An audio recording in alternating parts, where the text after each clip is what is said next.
na ba ang lahat? Lagi-lagi! Cheers, miss! Dabaglita! Same pero iba! Kayo patuloy pa rin pong nakatutok at nakikinig sa number 106.7 na Energy FM. Pagkawag mong sabihin radyo. Sabihin mo, ay ano yun? Hindi time check. Yun. Diba? Nakakaloka, nakakagimbal naman yung mga tunog na yan. Speaking of tunog pera, nahulaan kanina kay Toby yung tunog pera, diba? Nangangahulog ganyan, Mare, na? Ay, bukas kay Lindsay na nila uhulaan yan. At syempre, kung hindi mahuhulaan bukas sa Baklitas, nahuhulaan yan. Pero bago ang lahat, ako po si Kapitana Sisa. At ako naman yung Tita Cora. At ito na ang Baklitas! Woo! Gusto mo yung taas ang enerhiya ko talaga. Yung, alam mo yung above sea level. Ganon. Above sea level. Talagang lumutang yung sirena sa dagat. Oo, talaga, diba? Wish I could be part of that world. So ano nang kakantahin ko? Ano na? Bumbalala, bumbalala, bumbalala, ganon. May gusto akong sabihin, di pang radyo. Hindi pwede. Kung ayaw mo magbakasyon. Yes. No vacation leave. Diba? Wala ka ng vacation leave dahil naubos na. 2 linggo, in fairness. Uy, sana all. Pag December, ganun ka din. Antayin mo, gaganti ako December.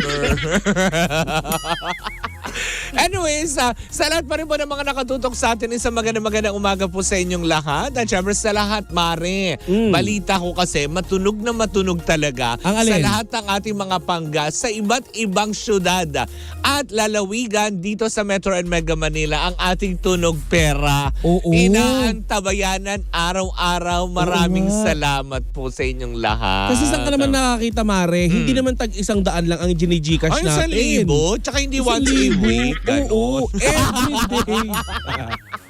Hindi tayo, everyday. Mamimigay kagaya ng iba. Mamimigay kang preparemyo. Siyempre, dapat araw-arawin mo na. Tsaka, bilang celebration ng 25th. Correct, 25th anniversary yan on Friday. Diba? No, nakakaloka. Pero eto na, Mare. Ang alin, Mare, eto na yung, ano yun, bakit may may halak ang nararamdaman. Kaya nga. Kabuntikan mag-Pyro Olympics yung Pinasok na ako ng lamig sa suot ko. Na nakakaloka. Pero eto na ang chika, Mare. Alin? Eto talaga, hindi ito magsa-celebrate. Bagkus, ay alam mo yon, hindi nga alam ng tao kung matutuwa ba, magiging happy sila, na sila yung papalit, pansamantala sa showtime. Pero eto na nga, na nakakaloka, kasi yung programa daw na papalit, starting this Saturday, ay, alam mo yon, malakas na yung ugong-ugong na it's your lucky day na. Na kung saan nga naman, na kung saan ito ay magiging pamumunuan ni Mr. Lucky Manzano. At syempre ni Melek Antiveros, ni Robby Domingo. At lamang kumare, mukhang nadagdag sa listahan. Sino? Si Negi at si Long Mejia. Ay, hindi masama, Mare, para minute to win it. Diba? At hindi lang din yan, Mare. Ang nasagap kong chika. Ang Francet nandoon. Francine Diaz and Seth Pedalin. At hindi lang din yan, kung may Francet, may Andrea Brillantes. Ay, ang bongga. Diba? Ano nakakaloka. Alam mo, Mare, tamang-tama. Kasi alam mo, sabi ng mga netizen noong nakaraan, ang ABS-CBN talaga magaling sila mag-conceptualize ng palabas. Correct, diba? Alam nila kung ano talaga yung mga fit sa papatok sa tao. Nawala ang showtime, teka. For the meantime. Yung hinahanap ng mga tao, ibigay natin. Truth, diba? Kasi nga hanggang October 27 silang mapapanood ng madlang people. Correct. Dahil nga in time, kumbaga parang para sa 12-day suspension na gagawin ng showtime. Diba? Ay, nakakatuwa, diba? Blockbuster. Pero, yun, kumbaga parang Mare, na wala na or napasinungalingan na yung balita. Na kasi yung una lumabas is dapat magko-collab daw ang Itbulaga and It Showtime. Kumbaga, tatawid ang It Showtime muna sa Itbulaga, tapos ang Itbulaga muna ang tatawid sa pwesto ng Showtime. So, hindi pala totoo yun. Hindi totoo. Dahil ito pala yun na yung It's Your Lucky Day na maugong na pinag-uusapan usapan. Pero syempre, sa Sabado pa rin natin malalaman yan kung ano nga ba ang totoo. Oo. Kung ano nga ba. Kasi sa mga susunod na araw for sure yan, sasabihin nila. Pero never daw binabanggit na sa Showtime ngayon yung tungkol dun sa magaganap na suspension. 'Di ba? Ano yan? At saka hindi, Kating Mare, may dry cough, gano'n? narinig ba? At saka, Mare, Parang kang tambucho dyan, ma. ang sirang karburador.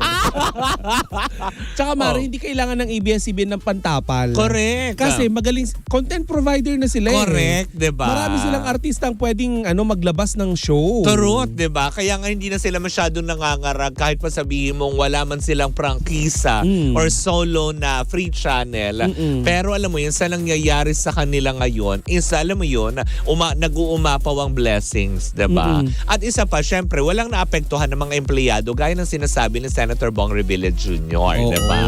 Wala po, Senator. Muli na naman napatunayan ng ABS-CBN, Mare, na kahit anong unos ang pagdaanan na nalalampasan nila. Correct, 'di ba? Sabi At, nga nila. Alam mo ba, may narinig akong balita. Ano? Puspusan na daw ang paghahanda ng It's Showtime sa kanilang performance, lalo na at darating October na yung 28 ba yes, yan? dahil darating na itong kanilang anniversary din. Ay, oo, ito October, di ba? So may pasabog Pasabog. pala. So, ibig sabihin, Mare, kung inaakala ng lahat ng Oo. bashers ng It's Showtime Oo. na tong It's Showtime ay naparusahan sa 2 linggo nilang katapusan na nila. Oo. Naku, hindi po. Ay. Dahil nagmistulang bakasyon ito sa kanila Correct. at daan upang makapag sila handa Alam mo, para sa kanilang performance. Alam mo, may nasagap din akong chika, Mare. Ano, Mare? Mukha yatang, hindi pa sure, pero Na? nasagap pa lang natin na posible yata ang maiwan sa mag-host. Parang si Ogie Alcacid and Vong Navarro ang makakasama. Maiiwan? Daw, ha? Oo. So yung palang chika ang aking nasagap na sa lahat ng host ng Showtime na, Oo. yun nga, si Vong and si Ogie Alcacid, yung parang napipisil na iiwan at isama doon sa gagawing show pansamantala nakapalit ang Showtime. Oo, kasi magkaibigan si Vong Navarro at saka si Luis Manzano, di ba? Diba? Tsaka isa pang kinakikitaan daw kasi ng magandang parang rapport, yung dalawa, especially nung mga panahon na tipong alam naman natin na very busy si Vice, very busy sila Ana na naiiwan na nagli-lead ng show. Correct. Si Ogie Alcacid and Bong Navarro. Kaya nila magtimon. Correct. Oh. Diba? No, nakakaloka. Bongga yan, Well, anyways, yan pa rin papakatutukan natin. At syempre, for sure yan sa darating na Sabado, ang Madlang People at ang kanilang mga basher ay nakatutok yan sa Kapamilya Channel. Yes. Kung ano man ang programang papalit sa Showtime, ay yan ang papakatutukan natin sa mga susunod na araw. Well, in the meantime, muli po ako po si Kapitana Sisa. At ako naman yung Tita Cora. At ito pa rin ang Baglitas! Woo! Woo! At tuloy-tuloy pa rin po ang ating tugtugan. Siyempre, dito po lamang yan sa number 106.7 Energy FM. Panggawag mong sabihing radyo. Sabihin mo!